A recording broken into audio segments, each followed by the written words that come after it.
Roughly 1,000 oil tankers sit idle in the waters near the Persian Gulf, unable to move. One-fifth of the world's oil supply, the lifeblood of industrialized civilization, is effectively trapped behind an invisible wall less than 50 kilometers wide. The Strait of Hormuz, a narrow passage between Iran and Oman that most people never think about, has become the single most consequential piece of water on the planet.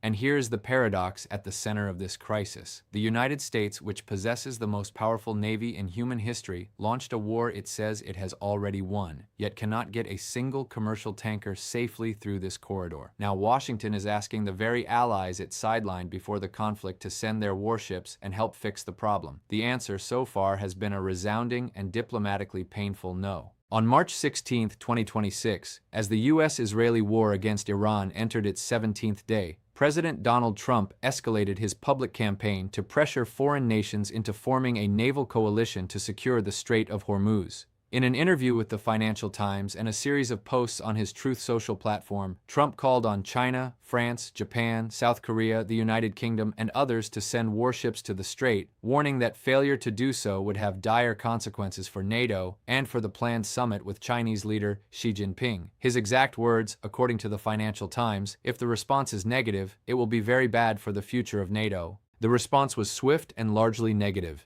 EU foreign ministers gathered in Brussels on the same day and collectively rejected expanding military operations in the region. EU Foreign Policy Chief Kaja Kallas stated plainly that this is not Europe's war, though Europe's interests are directly at stake. Germany's Foreign Minister, Johann Wadful, demanded clarity from Washington before any European involvement. The United Kingdom, while expressing willingness to discuss options, ruled out a NATO mission. Japan, Australia, Italy, and Greece all declined to commit forces. On the Iranian side, Foreign Minister Abbas Araghchi offered a sharp rebuttal. Speaking to CBS News, he said that from Iran's perspective, the strait is open. It is only closed to enemies and to those who carried out aggression against the country. Iran has selectively permitted passage to ships from countries not aligned with the U.S.-Israeli operation, including India, Turkey, Pakistan, and China, creating a de facto two-tier system for global maritime traffic. The immediate trigger for this diplomatic crisis is the effective closure of the Strait of Hormuz by Iran's Islamic Revolutionary Guard Corps, which declared the waterway shut on March 2, days after the United States and Israel launched Operation Epic Fury, a massive joint military assault that killed Supreme Leader Ayatollah Ali Khamenei and hundreds of other Iranians beginning on February 28. What was supposed to be a swift demonstration of American military supremacy has turned into a protracted conflict with spiraling economic consequences that Washington appears unable to manage alone. The strategic significance of the Strait of Hormuz is not a recent discovery. For decades, Iran has treated the strait as its ultimate bargaining chip, a threat that, if ever activated, would send shockwaves through the global economy. And for just as long, American military planners have debated how to respond if Tehran ever made good on that threat. The precedent runs deep. During the Iran-Iraq War in the 1980s, the so-called tanker war saw both Iran and Iraq targeting commercial vessels in the Persian Gulf. The United States intervened with Operation Earnest Will in 1987, escorting Kuwaiti tankers reflagged under the American flag through the strait. That operation culminated in a direct naval confrontation between the U.S. and Iran in 1988, when the American Navy sank or disabled half of Iran's operational fleet in a single day. The lesson Iran absorbed was not to abandon the Hormuz card, but rather to develop more sophisticated tools to play it. In the years since, Iran invested heavily in asymmetric naval warfare. According to Western military analysts, the IRGC Navy accumulated an arsenal of anti-ship cruise missiles, fast attack boats, naval mines, unmanned surface vessels, and armed drones, precisely the kind of capabilities designed to make the strait dangerous for slow-moving commercial tankers, even when facing a vastly superior conventional navy.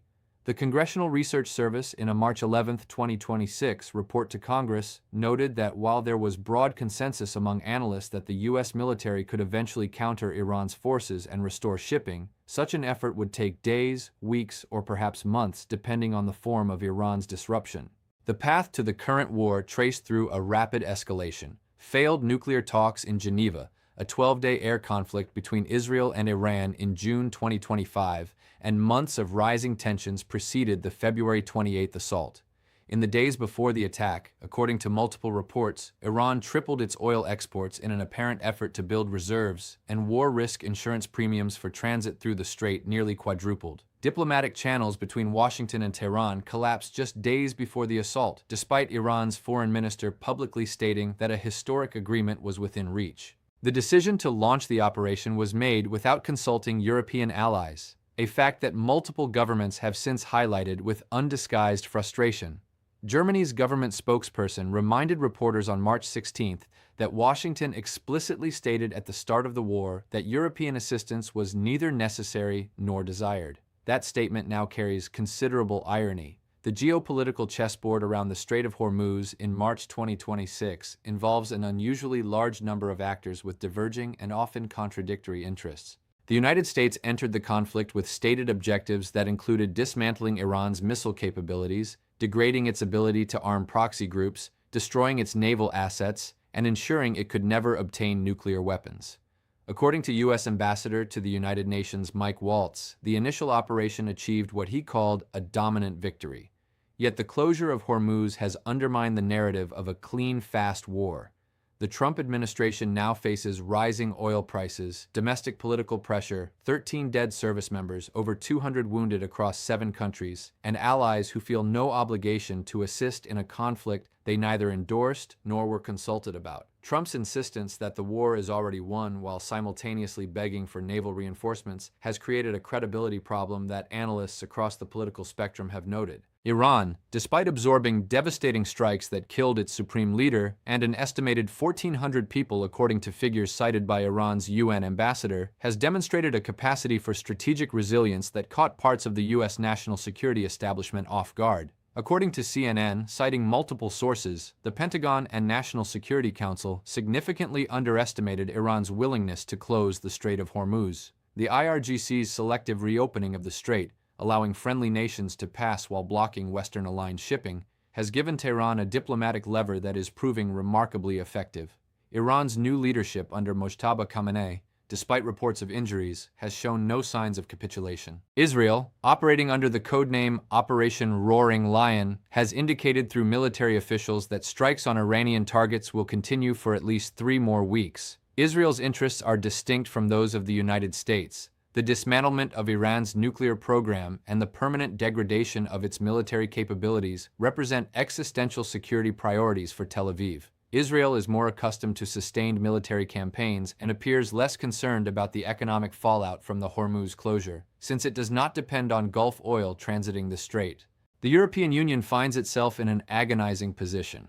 European nations depend on Gulf energy supplies far more than the United States does, yet they were excluded from the decision to go to war and are now being pressured to bear its costs. As Julian Barnes-Dacey of the European Council on Foreign Relations told CNN, Europe's strategy toward Iran was initially driven by a desire to maintain good relations with the Trump administration, especially to preserve U.S. support for Ukraine. But the Iran war is exposing the limits of that approach. German Defense Minister Boris Pistorius captured European frustration by asking what a handful of European frigates could accomplish in the strait that the powerful U.S. Navy cannot. China occupies a particularly interesting position. It receives approximately 45% of its oil through the Strait of Hormuz and has been in direct negotiations with Tehran for safe passage of its vessels, according to Reuters. Beijing has called for an immediate halt to military operations but has shown no inclination to send warships. Barbara Slavin of the Stimson Center told Al Jazeera that China does not need to send warships because Iranian oil is flowing to China quite nicely. Iran is only blocking shipments from countries affiliated with the United States and Israel. Regional Gulf states, Saudi Arabia, the UAE, Kuwait, Qatar, and Bahrain, have been drawn into the conflict against their will. Iranian retaliatory missile and drone strikes have hit civilian and military infrastructure across these countries, killing at least 20 people in Gulf states, according to Al Jazeera's tracker. Saudi Arabia and the UAE have activated bypass pipelines to move oil to ports outside the strait, but these alternative routes can only partially compensate for the roughly 12 million barrels per day deficit created by the closure. The economic consequences of the Strait of Hormuz closure are, in the assessment of the International Energy Agency, without historical precedent.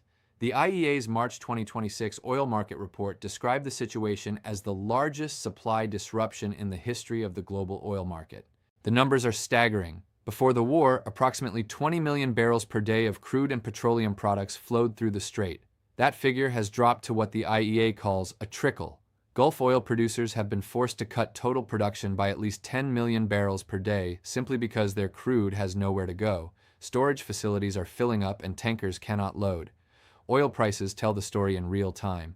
Brent crude, which traded at roughly $65 to $70 per barrel before the February 28 assault, surged to over $106 per barrel on March 16 before easing slightly. As of Monday afternoon, Brent stood at approximately $102 per barrel, representing a rise of more than $30 over pre-war levels. At the pump in the United States, gasoline prices reached $3.72 per gallon, an increase of nearly 80 cents in a single month, according to ADA data. The bypass options are limited. Saudi Arabia has diverted crude to its Red Sea port of Yanbu via the East-West pipeline, and the UAE has used the Abu Dhabi crude oil pipeline to reach Fujairah on the Arabian Sea. But these pipelines cannot match the volume that normally transits Hormuz, and the Red Sea route remains vulnerable to potential Houthi attacks.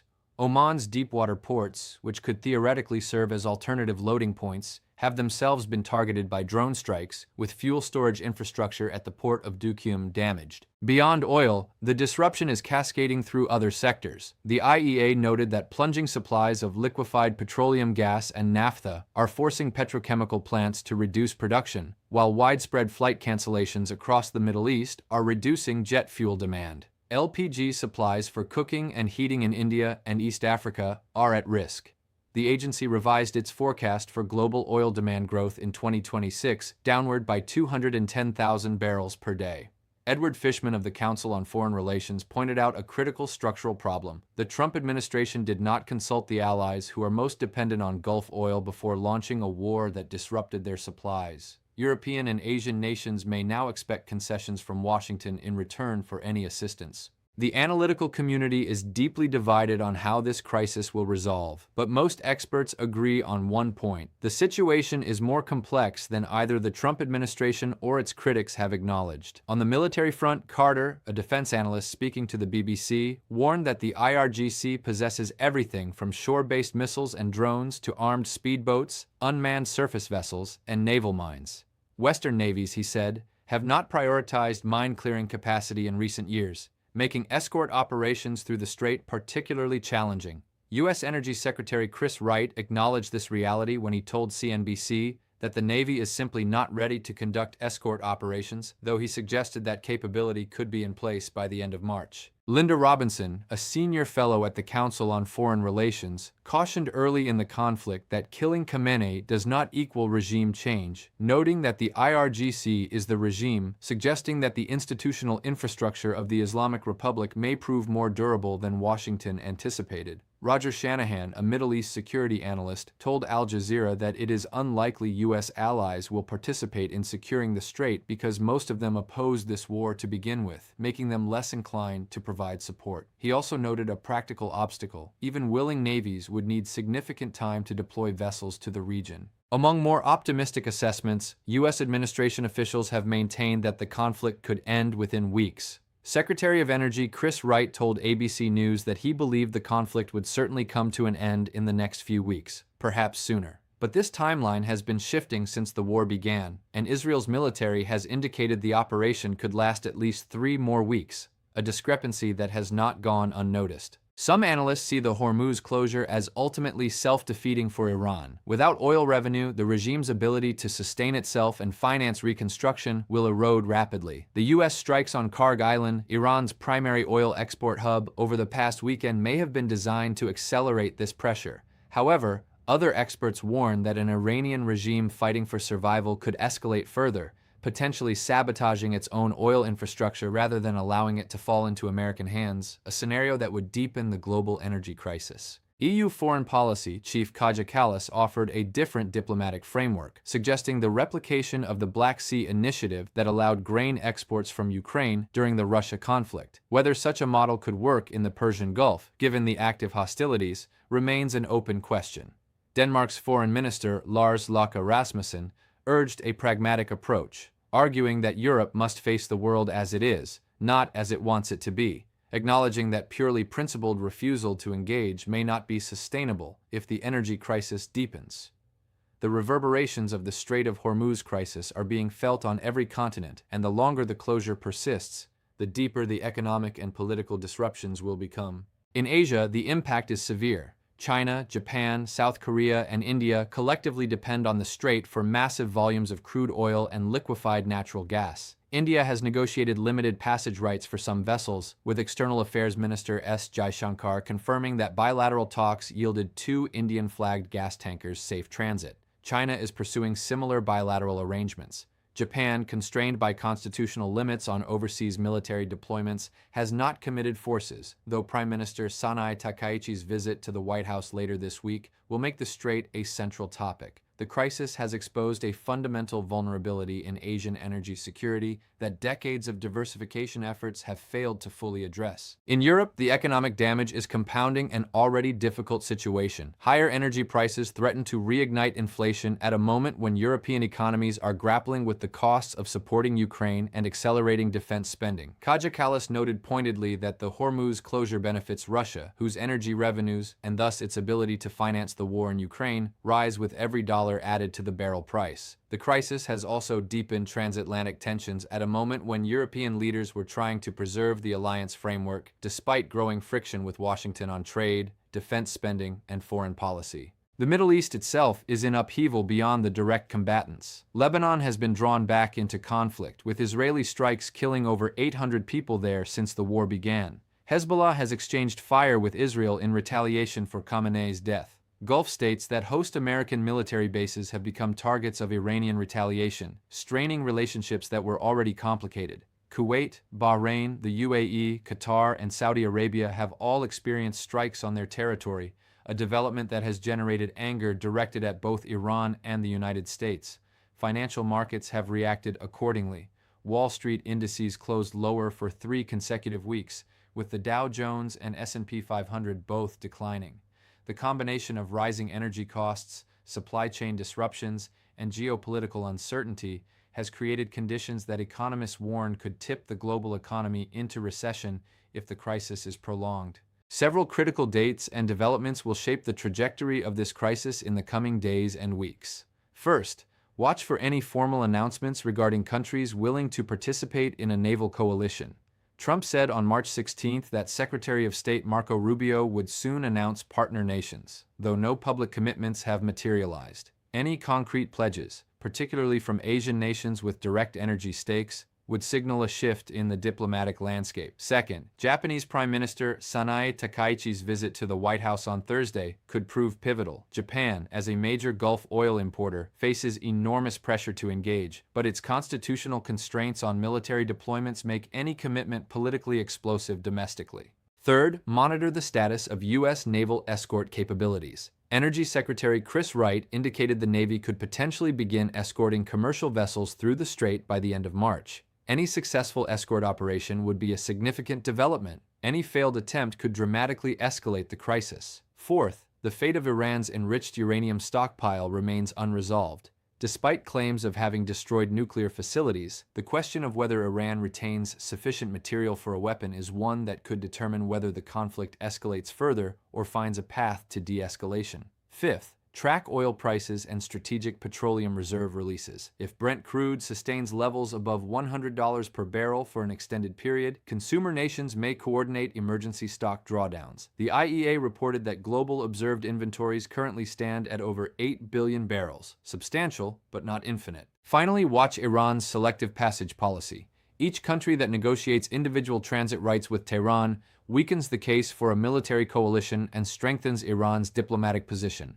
If the list of countries with safe passage agreements grows significantly, the practical pressure for a confrontational reopening may diminish even as the strategic humiliation for Washington deepens. What is unfolding in the Strait of Hormuz is more than a naval standoff or an oil market disruption. It is a real-time stress test of the global order, a moment that reveals how international alliances, energy dependencies, and military power interact when a crisis erupts that no one fully anticipated and no one can easily resolve. The United States launched a war with overwhelming force and achieved remarkable tactical results in its opening days. But tactical success has not translated into strategic resolution. A narrow body of water, an adversary with asymmetric tools, and a world full of reluctant partners have created a situation that brute military power alone cannot resolve. The coming weeks will reveal whether diplomacy, coalition building, or further escalation determines the outcome. For the billions of people whose daily lives depend on the energy flowing through that 50-kilometer passage, the stakes could hardly be higher.